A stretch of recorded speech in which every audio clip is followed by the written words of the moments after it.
TCS से लेकर Tata Motors, Tata steel से लेकर Tata chemicals, air India, Jaguar, land rover, Starbucks, Titan, Zudio या फिर क्रोमा, इन ब्रांड्स की वजह से आज टाटा की पहुंच हर घर तक है। यही वजह है कि 2023 की डेटा के अकॉर्डिंग टाटा ग्रुप का total market capitalisation 25 lakh crore रुपए से ज्यादा का हो चुका है। इनफैक्ट टाटा हमारे देश भारत की ग्रोथ में भी सबसे बड़ा रोल प्ले करता है। और हाँ, यह बात सिर्फ भारत तक ही लिमिटेड नहीं है। आज टाटा ग्रुप के ब्रांड्स ने इंटरनेशनल मार्केट में भी धूम मचाया है, क्योंकि टाटा ने जिस तरह से एक के बाद एक सक्सेसफुल इंटरनेशनल एक्विजिशंस की हैं, उसकी वजह से आज इंडिया की इंटरनेशनल मार्केट में काफी स्ट्रॉन्ग इमेज बन चुकी है। साल 2000 में टाटा ने सबसे पहले इंग्लैंड की कंपनी टेटली का एक्विजिशन किया। 2006 में यूएस की 8 o'clock कॉफी को एक्वायर किया।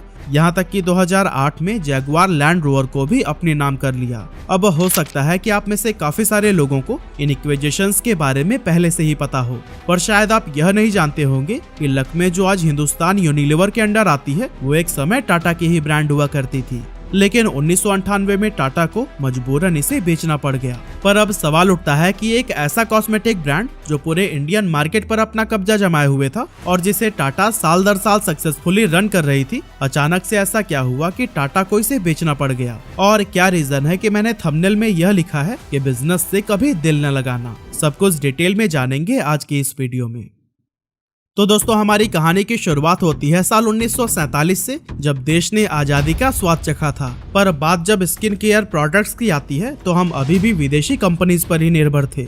इन विदेशी कॉस्मेटिक प्रोडक्ट्स को खरीदने के लिए भारत के अमीर लोग और खासतौर पर महिलाएं पानी की तरह पैसे बहाती थी, और ये स्टेप भारत की इकोनॉमी को कमजोर बना रहा था। इसके पीछे का रीजन बस यही था कि भारत के पास अपना खुद का कोई कॉस्मेटिक ब्रांड ही नहीं था। साथ ही आपको बता दो कि उस टाइम तक विदेशी कॉस्मेटिक प्रोडक्ट्स की कॉस्ट इतनी ज्यादा हुआ करती थी कि भारत का मिडिल एंड लोअर क्लास तो इन्हें खरीदने के भी नहीं सोच सकता था। अब जब उस टाइम के प्राइम मिनिस्टर पंडित जवाहरलाल नेहरू का ध्यान इस चीज की तरफ गया, तो वो समझ गए कि सिर्फ एक इंसान है जो कि देश को इस मुसीबत से बाहर निकाल सकता है, और वो थे जहांगीर रतनजी दादाभाई टाटा, यानी कि JRD टाटा। नेहरू जी ने तुरंत JRD टाटा को फोन मिलाया और उनके साथ एक मीटिंग फिक्स की। नेहरू जी ने JRD टाटा को पूरी प्रॉब्लम विस्तार से बताई और भारत में ही कोई कॉस्मेटिक ब्रांड शुरू करने की गुजारिश की, जिससे देश का पैसा देश में ही रह जाए और हमारी फॉरेन करेंसी भी फिजूल खर्च होने से बच पाए। इस मीटिंग के अंदर इस बात को भी चर्चे में लाया जाता है कि भारत में कॉस्मेटिक प्रोडक्ट्स भारतीय महिलाओं की स्किन टाइप को ध्यान में रखते हुए बनाया जाना चाहिए, क्योंकि हमारे देश की वेदर कंडीशंस वेस्टर्न कंट्रीज से काफी अलग है। JRD टाटा को नेहरू जी का यह आइडिया काफी पसंद आता है और वो अपनी टीम के साथ मिलकर एक बिजनेस प्लान बनाकर काम पर लग जाते हैं। JRD टाटा ने अपने बिजनेस प्लान को सक्सेसफुल बनाने के लिए रॉबर्ट पिगुएट जैसे बड़े फ्रेंच कोलैबोरेटर्स को भी अपनी टीम में शामिल कर लिया। साथ ही कॉस्मेटिक प्रोडक्ट्स की मैन्युफैक्चरिंग के लिए उन्होंने बहुत सारे केमिकल इंजीनियर्स को भी हायर किया। टाटा के रिसर्च टीम ने भारतीय स्किन टोन को ध्यान में रखकर कुछ ऐसे प्रोडक्ट के सैंपल तैयार किए जो कि हर कोई अफोर्ड कर पाए। इन प्रोडक्ट्स को बनाने में हर्ब्स का यूज किया गया था ताकि ये स्किन को किसी भी तरह का कोई नुकसान न पहुंचाए। जल्द ही रिसर्च, रॉ मटेरियल्स और प्रोडक्ट्स जैसी बेसिक नीड्स को भी पूरा कर लिया गया, लेकिन अभी तक JRD टाटा जी को इस ब्रांड का नाम नहीं मिला था। JRD टाटा चाहते थे कि इस ब्रांड का नाम देवी लक्ष्मी के नाम पर हो, जिन्हें सुंदरता की देवी कहा जाता है। लेकिन प्रॉब्लम ये थी कि अगर यहाँ ब्रांड नेम के लिए एक बहुत ही कॉमन इंडियन नेम को लिया जाता है तो आगे चलकर पॉसिबिलिटी है कि वो इंटरनेशनल ब्रांड्स के साथ में कॉम्पिटिट न कर पाए। आसान शब्दों में बताऊं तो हम इंडियंस की ये साइकोलॉजी होती है कि हम भारत के कंपनीज के प्रोडक्ट्स को विदेशी कंपनीज से कम ही आंकते हैं। इसीलिए भारत के लोगों को लक्ष्मी नहीं बल्कि एक ऐसे नाम से अट्रैक्ट किया जा सकता था जिसमें थोड़ा फॉरेन टच हो। इसी बीच JRD टाटा की टीम एक दिन फ्रेंच ड्रामा ओपेरा देखने गई। यह ड्रामा एक भारतीय लड़की के जीवन पर आधारित था जिसे एक ब्रिटिश ऑफिसर से प्यार हो जाता है। ड्रामा में लड़के का नाम लक्ष्मी था, पर इंटरेस्टिंग बात यह है कि यहाँ लक्ष्मी नाम को फ्रेंच में ट्रांसलेट कर दिया गया था, जिसे फ्रेंच में लक्मे कहकर बुलाया जाता था। टीम को यह नाम काफी पसंद आया और उन्होंने JRD टाटा को इस नाम के बारे में बताया। अब दोस्तों, JRD टाटा को जब पता चला कि लक्मे का हिंदी अनुवाद लक्ष्मी है, तो उन्होंने झट से इस नाम को ही अपना ब्रांड नेम बना लिया। साल 1952 में लक्मे को officially Tata oil mills company की सब्सिडियरी कंपनी और भारत के अपने पहले कॉस्मेटिक ब्रांड के तौर पर लॉन्च कर दिया गया। और इस तरह से 1950 के दशक का वो ओपेरा ड्रामा भारत के सबसे बड़े कॉस्मेटिक ब्रांड का नाम बन गया। दोस्तों, लक्मे की शुरुआत मुंबई में पैडर रोड पर एक छोटे से किराए के बिल्डिंग से हुई थी, लेकिन अगले 5 सालों में ही इसका रंग महिलाओं पर ऐसा चढ़ा कि 1960 आते आते कंपनी को एक लार्ज कैंपस की जरूरत महसूस होने लगी। लक्मे के लॉन्च होने के बाद से भारत में फॉरेन ब्यूटी प्रोडक्ट्स का इंपोर्ट लगभग बंद सा हो गया, क्योंकि भारत के पूरे कॉस्मेटिक मार्केट पर लक्मे ने अपना पैर जमा लिया था।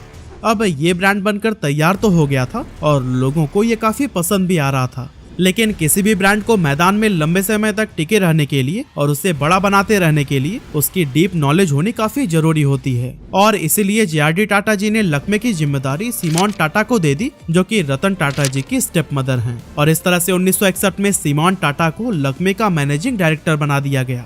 एक्चुअली सिमोन स्विट्जरलैंड में पली बड़ी थी और उन्हें ब्यूटी और स्किन केयर प्रोडक्ट्स की अच्छी नॉलेज थी। सिमोन टाटा की सूझबूझ ने जल्दी लक्मे को नई बुलंदियों पर पहुंचा दिया, लेकिन लक्मे के लिए यहाँ तक का यह सफर इतना आसान नहीं था, क्योंकि 80 के दशक में इंडियन गवर्नमेंट ने देश में बने हर कॉस्मेटिक प्रोडक्ट पर 100% एक्साइज ड्यूटी लगाना शुरू कर दिया, जिसकी वजह से लक्मे को काफी नुकसान उठाना पड़ा और कंपनी के मार्जिन्स भी काफी कम होने लगे।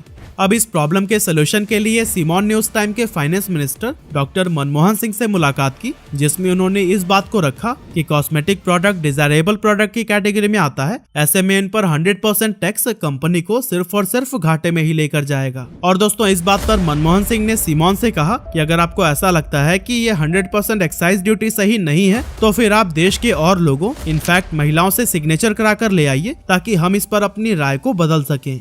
अब अपनी कंपनी को घाटे से बचाने के लिए सिमोन टाटा ने एड़ी चोटी का जोर लगा दिया और वो हजारों महिलाओं से सिग्नेचर कराकर भी लेकर आई। नतीजा ये हुआ कि अगले केंद्रीय बजट में सरकार को कॉस्मेटिक प्रोडक्ट्स पर लगने वाले एक्साइज ड्यूटी को कम करना पड़ गया। दोस्तों, सिमोन टाटा ही वह महिला हैं जिन्होंने पहली बार भारतीय महिलाओं को mascara, face powder, lipstick, foundation cream, compact nail polish और टोनर जैसे ब्यूटी व कॉस्मेटिक प्रोडक्ट से परिचय कराया था, जिसका रिजल्ट ये हुआ कि लक्मे दिन दूनी रात चौगुनी तरक्की की सीढ़ियां चढ़ने लगा। 1980 में लक्मे ने अपना पहला ब्रांडेड ब्यूटी सैलून खोला और 1982 तक सिमोन टाटा चेयरमैन के पद पर बनी रही। दोस्तों, लक्मे यूं ही इतनी बुलंदियों तक नहीं पहुंचा था। टाटा ग्रुप के द्वारा इसके लिए पूरा नेटवर्क तैयार किया गया था और बहुत सोच समझकर एक मार्केटिंग स्ट्रेटेजी बनाई गई। साथ ही इन कॉस्मेटिक प्रोडक्ट्स की कीमत भी काफी कम रखे गए थे। आज लक्मे के पास 300 से भी ज्यादा प्रोडक्ट्स हैं और 70 से ज्यादा देशों में ये ब्रांड उपलब्ध है। लेकिन अफसोस, आज इस कंपनी को टाटा ग्रुप नहीं बल्कि हिंदुस्तान यूनिलीवर ओन करता है। लेकिन दोस्तों, जिस कॉस्मेटिक ब्रांड को टाटा ने इतनी शिद्दत के साथ ग्रो किया था, आखिर उस ब्रांड को उन्होंने सिर्फ 200 करोड़ रुपए में बेच क्यों दिया? तो दोस्तों, वो कहते हैं कि एक बिजनेसमैन को अपने बिजनेस से इतना भी दिल नहीं लगाना चाहिए कि बात उसके घाटे पर उतर आए।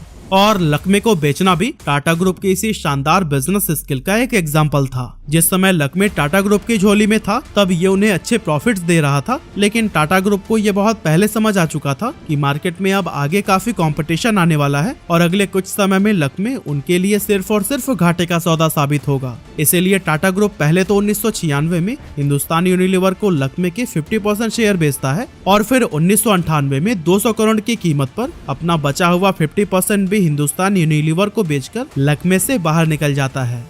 अब दोस्तों, अगर आप टाटा ग्रुप के फैसले पर अभी भी शक कर रहे हैं ना, तो मैं आपको बता दूं कि साल 1998 में जिस लक्मे का नेट प्रॉफिट करीब 99 करोड़ रुपए था, वही अगले कुछ सालों में गिरकर 11 करोड़ रुपए पहुंच गया था। अब लक्मे को बेचकर टाटा को जो पैसे मिले थे, उसका यूज करके उन्होंने एक रिटेल कंपनी शुरू किया जिसका नाम ट्रेंट लिमिटेड है, जो कि आज के टाइम पर वेस्ट साइड, जूडियो और टेंट हाइपर मार्केट का ऑपरेशन देखती है। अगर बात वेस्ट साइड की करें, तो जब टाटा ने ट्रेंट लिमिटेड को शुरू किया तो उसी समय ब्रिटेन का एक ब्रांड लिटिल वुड, जिसकी भारतीय मार्केट में अच्छी खासी पकड़ थी, वो किसी खरीदार की तलाश में था। टाटा ने मौके का फायदा उठाते हुए लिटिल वुड को एक्वायर कर लिया और फिर बाद में उसका नाम चेंज करके वेस्ट साइड रख दिया। ट्रेंट ने वेस्ट साइड के स्टोर्स के लिए टायर 1 सिटीज के लोगों को अपना टारगेट बनाया और इंडिया के बड़े बड़े शहरों जैसे दिल्ली, मुंबई, बेंगलुरु में अपने स्टोर्स खोल दिए। प्रेजेंट टाइम की अगर बात करें तो आज वेस्ट साइड के 90 शहरों में 214 स्टोर्स खुल चुके हैं। अब यहाँ बहुत सारे लोगों के दिलो दिमाग में ये सवाल आ रहा होगा कि जब ट्रेंट लिमिटेड के पास वेस्ट साइड था तो फिर उसे जूडियो की जरूरत क्यों पड़ी? तो दोस्तों जैसा कि मैंने आपको अभी अभी बताया, ट्रेंट लिमिटेड ने वेस्ट साइड के स्टोर्स इंडिया के बड़े बड़े शहरों यानी कि टायर 1 सिटीज में खोल रखे हैं, क्योंकि इनका टारगेट अपर मिडिल क्लास और रिच लोग हैं, जो कि कपड़े और फैशन पर एक अच्छा खासा अमाउंट खर्च करने के लिए हमेशा तैयार रहते हैं। लेकिन वहीं अगर हम बात करें टायर 2 या फिर टायर 3 सिटीज के लोगों की, तो वहाँ मिडिल क्लास लोगों की संख्या सबसे ज्यादा है, जो कि फैशनेबल कपड़े तो पहनना चाहते हैं, लेकिन उसके लिए वो ज्यादा पैसे खर्च नहीं कर सकते। और दोस्तों इन्हीं मिडिल क्लास लोगों को ही अपना टारगेट बनाकर ट्रेंट ने ज़ूडियो की शुरुआत की। ज़ूडियो के पीछे टाटा ग्रुप का बस एक ही मकसद है, फैशनेबल कपड़ों को रिजनेबल रेट पर कस्टमर्स को उपलब्ध कराना। ज़ूडियो एक ऐसा ब्रांड है जहां आपको 49 रुपए से लेकर 999 रुपए तक के प्रोडक्ट्स देखने को मिल जाएंगे। यहाँ आपको T shirt, jeans, shirt, shoes सब कुछ 999 रुपए के अंदर मिल जाएगा। और टाटा ग्रुप ने इस सेगमेंट में क्वालिटी का भी पूरा ध्यान रखा है। और शायद यही वजह है कि जब ज़ूडियो ने इंडियन मार्केट में कदम रखा, तो फिर इंडियन मिडिल क्लास लोगों के सपने को मानो पर लग गए। आज टाटा ग्रुप 119 शहरों में 352 ज़ूडियो स्टोर्स खोल चुका है और आज के टाइम पर इस कंपनी की मार्केट वैल्यू $500 मिलियन है, यानी कि भारतीय रुपयों में करीब 4000 करोड़ रुपए। तो दोस्तों इस तरह से टाटा ने लक्मे को बेचकर ट्रेंट लिमिटेड की शुरुआत की और प्रूव कर दिया कि एक सफल बिजनेसमैन बनने के लिए यह बहुत जरूरी है कि आप अपने बिजनेस से कभी दिल न लगाइएगा।